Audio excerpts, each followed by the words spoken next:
Alright,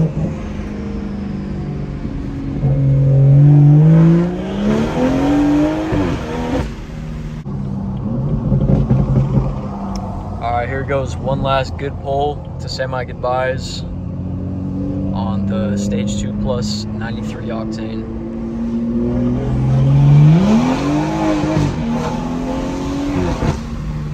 Well, the time has finally come, and I'd be lying if I said I wasn't a little bit sad, but the M240 is going to a new home, and I'm gonna miss the hell out of it. But I am going bigger, and I am going better.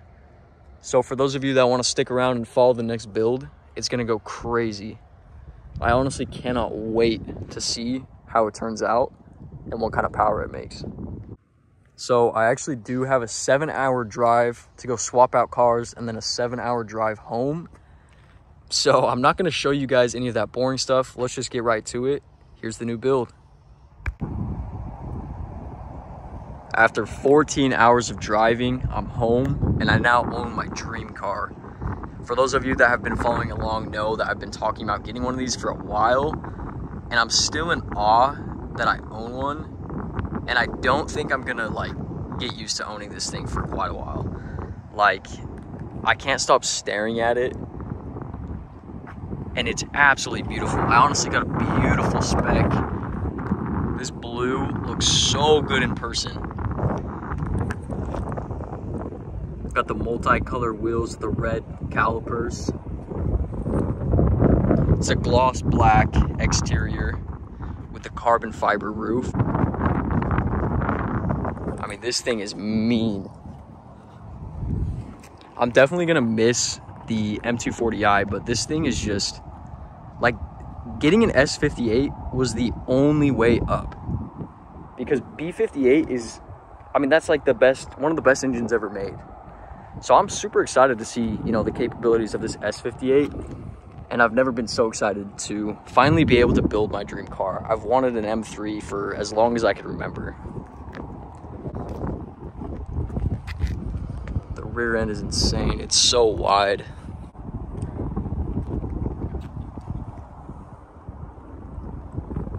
I'll show you guys the interior right now. So it's the black interior, has like a slight hint of gray around the edges. Got the carbon fiber trim, so nice. It also has the executive package, but I'm telling you guys, like, this is, I love my M240i, but this car is like next level. This spec is absolutely stunning. I did want the carbon bucket seats, but besides the fact that those are really hard to find and they also increase the value of the car quite a bit, I mean, this is my new daily, so I don't know. I've heard a lot of guys who daily their G80s and they say that the carbon buckets are not the best for the daily after long drives. You know, their back starts to hurt or they're just not as comfortable. So I'm not too mad. They'll always look better, and I'll probably always wish I had some, but I mean, even down the road, I could probably swap these seats out and put some carbon buckets in. But yeah, let's show you guys a little POV drive. So being stock, the exhaust is obviously pretty quiet, but it still sounds pretty good.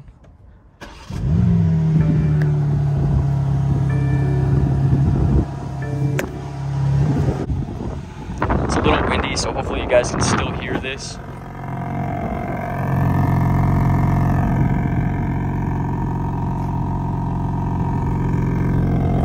I'll give it a little bit of little revs.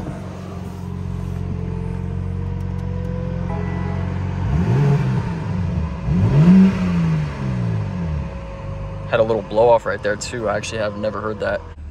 It still has the peel on there, which I'm probably not going to take off yet.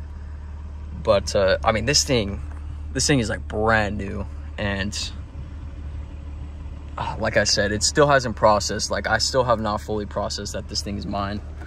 It is amazing. In terms of driving, it handles and feels so much better than the M240i, which it should because it's an M car. But I'm actually like shocked of how much better it feels. It's so much more stiff, responsive, and I mean, this thing being stock, it just absolutely drives insane. Like, it's so smooth. The power delivery is amazing. And I mean, I'm interested to see how this would go up against my M240i on E40, but it might be just as fast. Maybe my M240i would have pulled like top end just because of its tune, but even this thing, it feels insane. It takes a minute for both turbos to spool up, so it's like not as fast maybe right off the bat as the M240i, plus this like spins like crazy. But honestly, I think it'd be a really close race. So I wish that's something I could do just to compare out of curiosity, but this thing rips. I'll show you guys right now.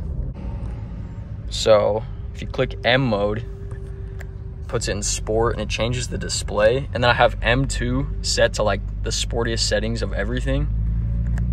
So like turns off traction control and everything like that. This car actually automatically puts it in manual mode when you're in the sportiest settings, so that's kind of nice.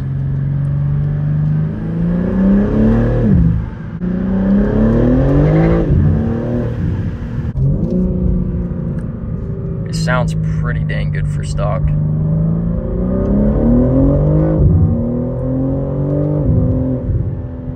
Yeah, this thing moves. I don't know. It might be faster than the M240. I don't know. It's hard because since the M240 is smaller, it feels a little bit faster, like in terms of how the car feels, but this thing just puts you in your seat. And being stock, that's pretty impressive.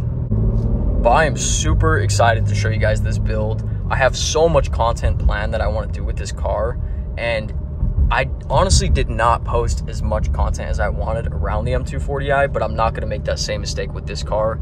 So you guys got to stay tuned. I'm going to show you what this car is all about, the capabilities, and I'm excited to see how this thing turns out. So until next time.